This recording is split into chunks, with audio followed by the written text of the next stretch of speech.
On our next episode of Diagnostic Guru, we are speaking to Susan Tousi, the current CEO of DELFI Diagnostics.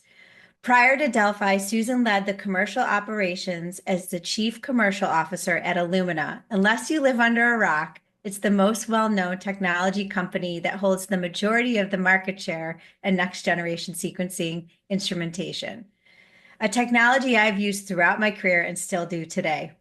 Susan comes with a broad background in the life sciences and biotechnology industry, from R&D, commercial, sales, and operational strategies.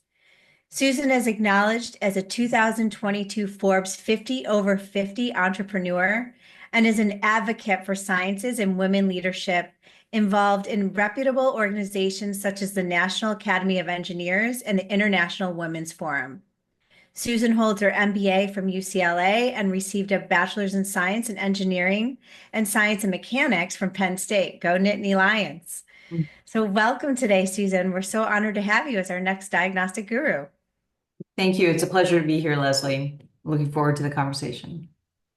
Well, I'd like to start out all of the conversations based on just your impressive background. If you could pick one thing that you're most proud of in your achievement to date, what would that be?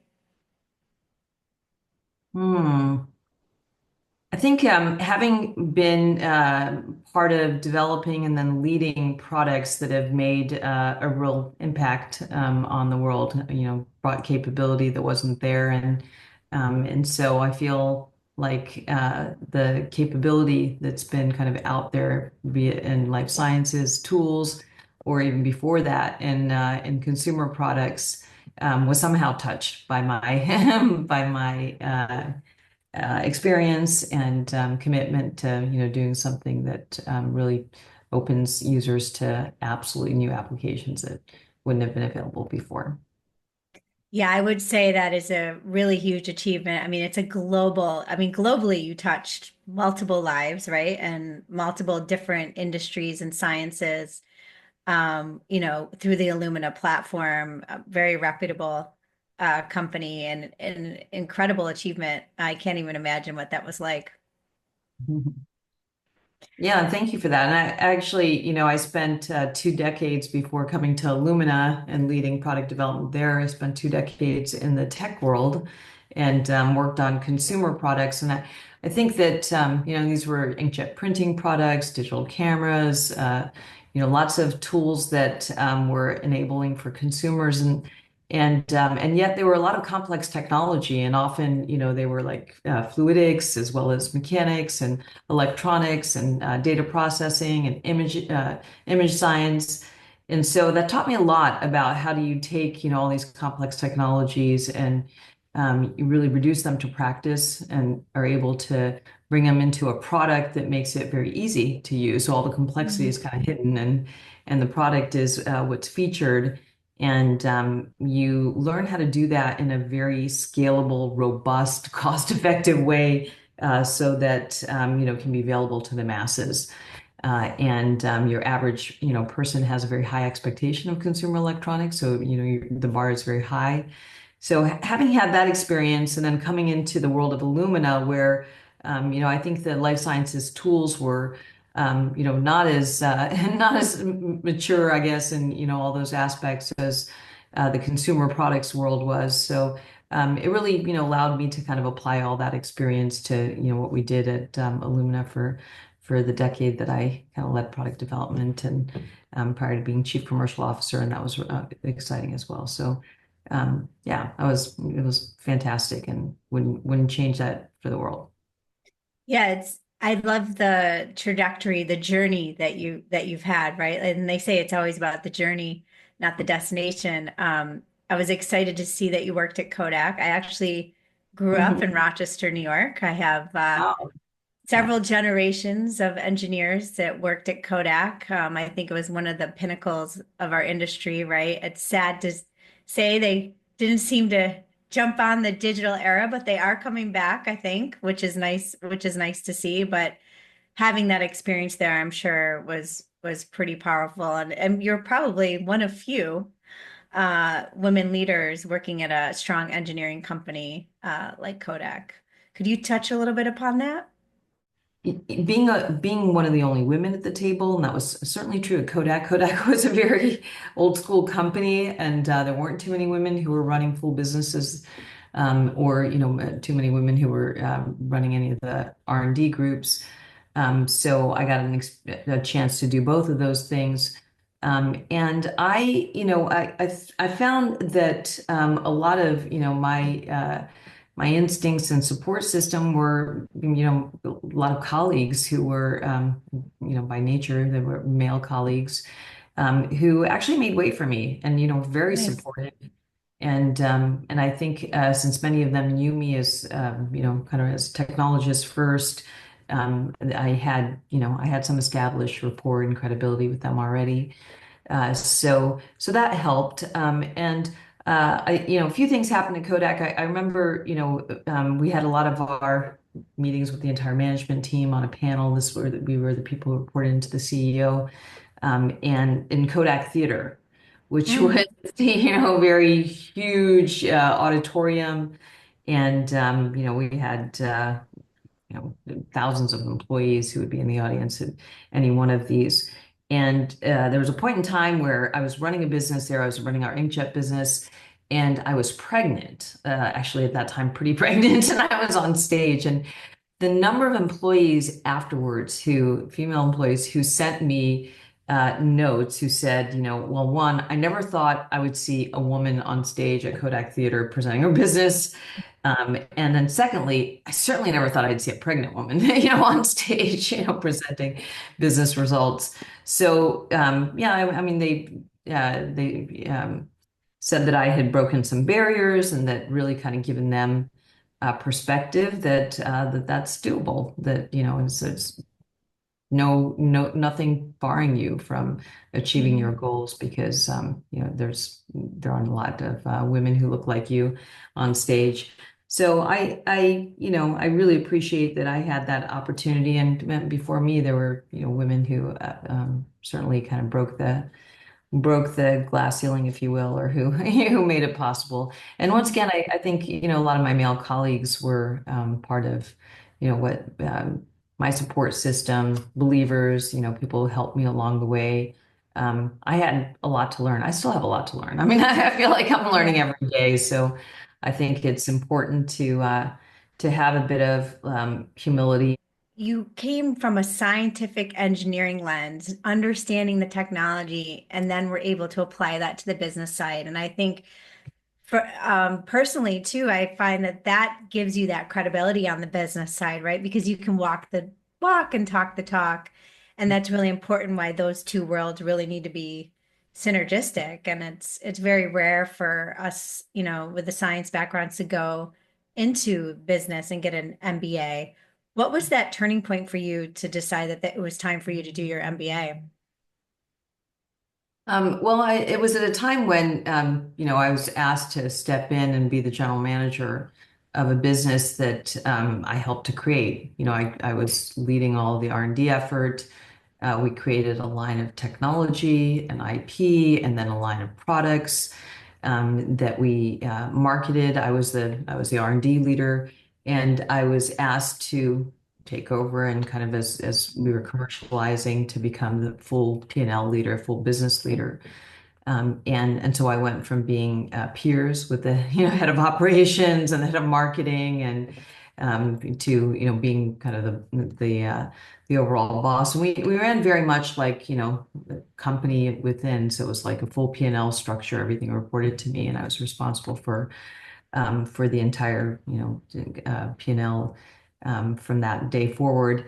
And it was then that I felt that although I had a lot of familiarity with the financial, um, planning of the business, with understanding of how we make money and how we achieve our margins and all those things, that I would be a lot more confident if I fully had the lingo down, and also a lot more confident one of the things that business school gives you is the opportunity to review a lot of like business cases again and Mm. again and again, and get good at like citing what were the elements of success? What were the elements that, should have been changed? And you get, I mean, part of what it's supposed to teach you is to get very quick at like doing an analysis and knowing what needs to change to make a business healthy. And so I love that experience. I also, as a technologist and going into getting an MBA, one of the things that teaches you a little bit of humility, because I think as technologists you feel like, well, if I build something really cool that's Yeah. like, change the world, then of course it's going to succeed and we should be able to make money on it. And you read business case after business case where like it's very difficult to change customer behavior and consumer Yeah. behavior. You really have to have a value proposition that fits a need. And sometimes there's this, whole evolutionary ramp from the early adopters to, to kind of getting the scale, that you need on a product. And I think it teaches you a bit of humility and, and you really, um, you know, learn that every function in a company plays a super important role to Mm. getting to, final success. And I don't know how to say this without without just saying that, I think sometimes people come from a technical standpoint, can have a bit of an arrogance in terms of like, well, the technology is fantastic. It should just like, sell Yeah. itself. Like, why do we need any other function in this company? Like, we just need like one salesperson and my technology and it should be successful. And Yeah. so I think it kind of matures your thinking around those things, especially as you get to analyze a lot of business situations of the past. I want to talk a little bit more about your leadership roles as a woman in the STEAM. Could you give us a little bit of insight of what you find are the biggest challenges for women today, and maybe for those who are listening, some of the younger women scientists, just some advice of what they're maybe up against or how we can change the way. Yeah, well, I mean, I think that there are a number. Some of them are external, some of them are internal, and maybe kind of the own your own feeling of Yes. where you should take risk or where you should take a big step. But I mean, I guess starting with the external ones, I think just the lack of a network. When you are amongst a group that is primarily male and they find it, easier to talk and collaborate with one another than to include you in some of the things. And it could be things that they're doing, like playing golf after work or watching a game, things that, I would enjoy too, Yeah. but there is that, there's that difference. And so I think finding your network, finding peers and colleagues who you can find kind of common ground with. And it's important to build, I think it's important to build community, it's important to build relationship, it's important to build trust. And that's no different male, female, different from different ethnicities or cultural backgrounds or I think I always put the onus on myself. Like, I've got to reach out and make the effort to kind of build community with people I work with. So that's really helped me in my life. I've had great relationships with, men, women, all different experiences in life. When I came into the biotech world, I mean, my experience was very different than, everyone else's who I worked with. But we developed like great, collaboration and trust and I think that was an important part of my success over the years at at Illumina when I came from even going from R&D to the commercial role. So I think that's one. I think kind of making the effort yourself, being part of the team, helping to lower the barriers of difference between us and bringing people together. I think it's important to, I mean, sometimes I see women feeling like they should, be able to just like skip many steps because, they are, unique some way that like they have something to offer, which, often they do and they kind of want, and they're very anxious to kind of get there. And and I think taking a step back, and I mentioned this before, I think having gone through kind of a process of like having different roles and really building up my experience and I guess my own confidence, as I as I got into the next role. I felt like that was the right path for me. And even, I mentioned as I went from, a technical role to a business role, getting my MBA, I think it was important for me to, one, just focus on just doing a really good job at what I was Mhm. doing and becoming expert at it, which takes a little time, and it certainly takes time to develop your skills, but also for others to see you as having those skills. And so sometimes the kind of linear approach and taking one step at a time and enjoying the journey.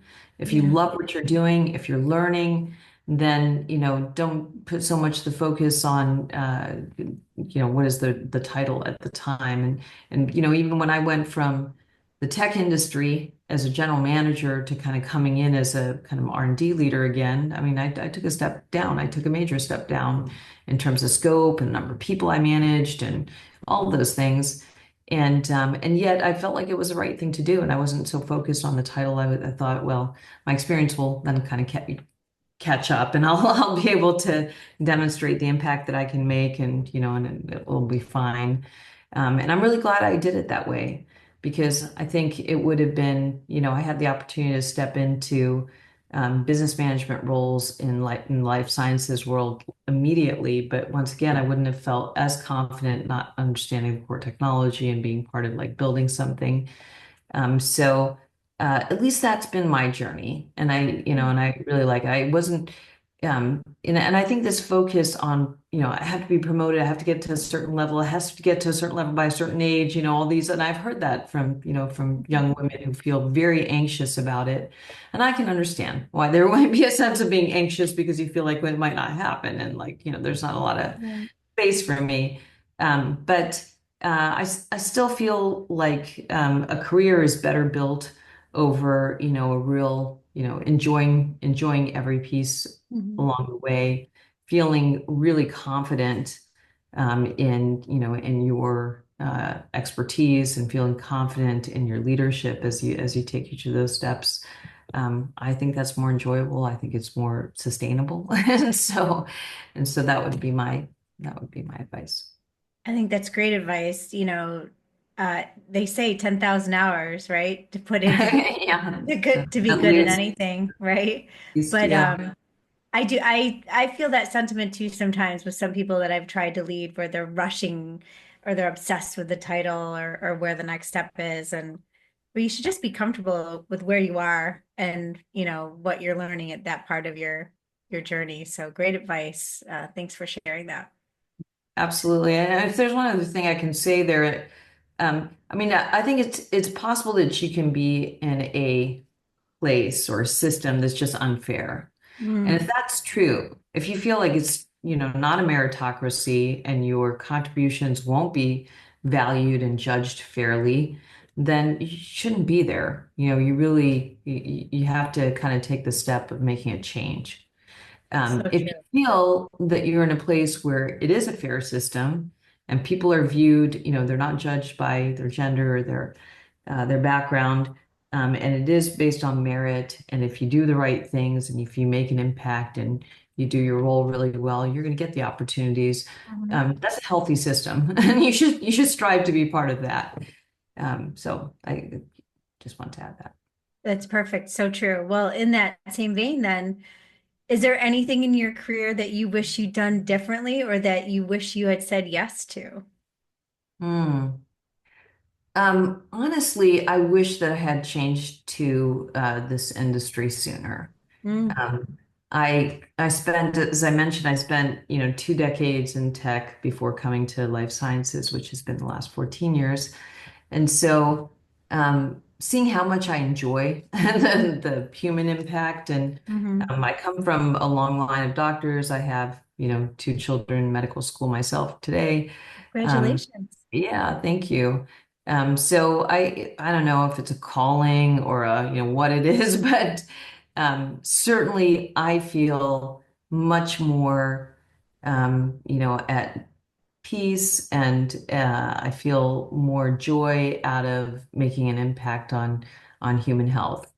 If anything has really shown throughout my career is that insatiable desire for betterment.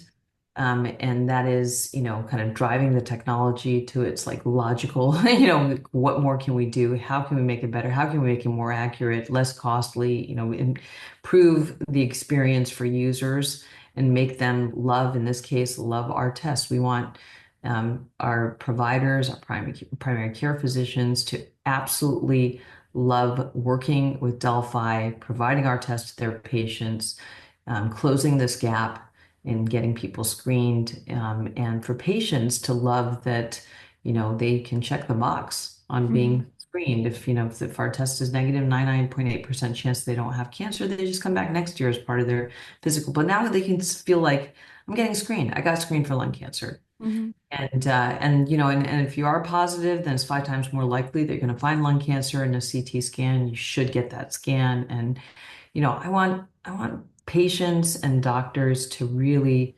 benefit from us, providing this, and and I will not rest until we've done everything possible to serve them, to expand the access to our test, to, really show the clinical evidence of what we're doing. We have a very high bar on that internally at the company, to hopefully expand, internationally, to expand to other indications, other cancers, even multi-cancer.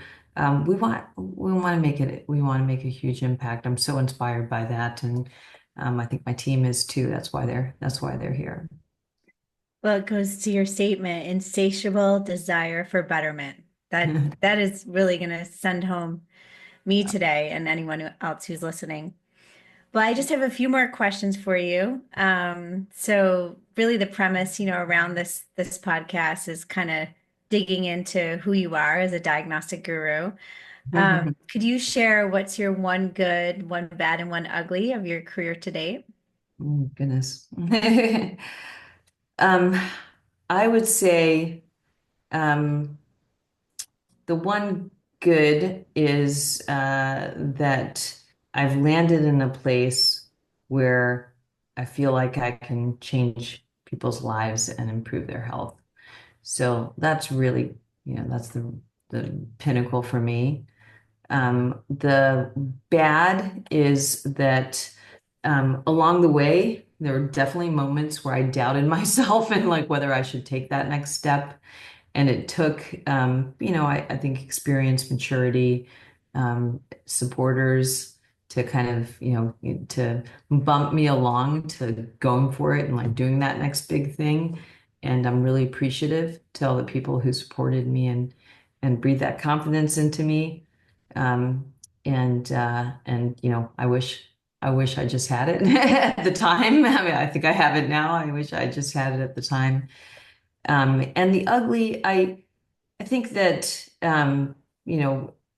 I was part of companies that were at the pinnacle of innovation and success and culture. I mean, HP, my first company, I mean, they made Silicon Valley, like the HP Mhm. way, and Bill Hewlett and Dave Packard. And, HP was like the premier company. And it was hard to leave because, it was such a wonderful place to learn to be an engineer, to learn to be a manager, to learn to make great products. And so it was actually hard to leave.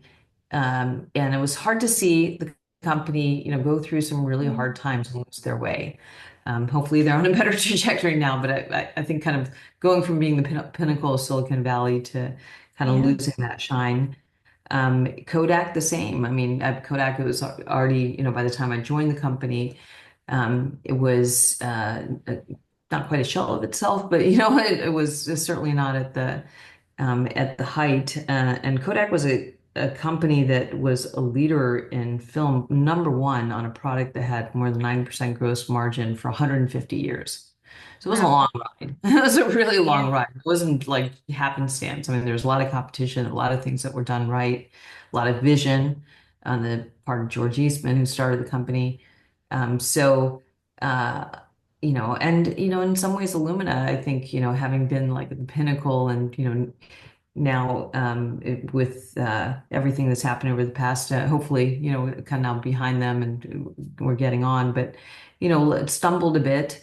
And I think, once again, everything that resonates and inspires me now is from those experiences, from the bad, I guess, which is that never lose that passion for, innovation, betterment, the impact that you're making, serving your customers in a unique and differentiated way, the value proposition of what you're doing, and that, that insatiable desire of like driving betterment and everything, I think is part of, that learning part of who I am now. And I think culture, some of what was lost was the culture, Mm. that culture that made that true and prevalent amongst the entire leadership, and then trickled down to the entire employee base. What was rewarded, what was the kind of ambition the company went after. I think those are, yeah, I think that's really impacted how I look at building a company today. What an incredible experience. So there's a lot of parallels there between the three companies and three very reputable companies. Number one So in their space. Yeah. yeah, seriously. I mean, talk about breakthrough. I mean, yeah, 150 years for Kodak. Somebody who's lived in that culture and that environment and grew up in it. I saw it in its good days and its bad days, not as an employee, but it's just somebody living in Mhm. the environment that they supported. Well, I believe, Yeah. all of us women have a superpower. What would you say yours is? Oh, gosh. My superpower, I would say that I am hugely like optimistic Mm. and inspired. I wake up every day like inspired and optimistic about what we're gonna do, what we can achieve, my own life, my own, Yeah. I'm just a optimistic person by nature. And I think that is the superpower. One, I think like in the world of technology, when you're innovating things and they're hard and they haven't been done before, you absolutely have to be an optimist or like, why even try? Yeah. Um, I think in raising children and like Uh, balancing family and career and like the exhaustion that comes with all of that, I think if you don't have that optimistic and inspired kind of propulsion like every day of, view of the world, I think it could, it could crush you. Instead I always chose to wake up. I don't know if it was chose or like whether it's innate or developed over time, but I feel like you wake up in the morning and you have a choice to make. You have a choice of whether you're going to face that day with dread and fear and, slog, or whether you're going to face that day, no matter what the circumstances, if you're going to face that day with some optimism, enthusiasm, progress in mind. And I just, I'm a point in life where like I consistently make the choice of the latter because it's a lot more fun and a lot more enjoyable. And so that I well, guess that's a beautiful superpower. thing. We need more leaders like you, or who have the glass, half full, not empty, mentality. And I'm sure it sounds like your kids have really exuded, your leadership as a mom based on where they are today. So kudos to you on that. Balancing both worlds, not easy. Not easy, but it makes you a whole person. And Yeah. if you neglect any part of your life, that'll impact you over time. You really won't have the fulfillment that you deserve as an individual and that you can have. And, so I do recommend yeah, you look at your life as a whole. Like don't forego all of the wonderful things that are about being a daughter and a mother and maybe a wife or a friend, a colleague, all and of course, a successful businesswoman. I mean, like, all those things, or whatever kind of comparable, in your world. I mean, all of those things make you who you are as a human being. And so I try to have balance. I really do try to not go like 100% in one direction, neglect everything else in my life. I think that's not sustainable and not enjoyable. Well, beautiful way to end our conversation. I really appreciate you taking the time out of your schedule and sharing your journey with us and those who are listening. And you really give us a lot of great advice to think about. And I look forward to seeing the future for Delphi Diagnostics and your tests getting out there globally in the market. And hopefully someday it'll be part of my general wellness Mm. workup when I go to my doctor. So thank you so much again, Susan, for your time. It's been great Thank you, talking to you. Leslie. Yeah, it's been a pleasure.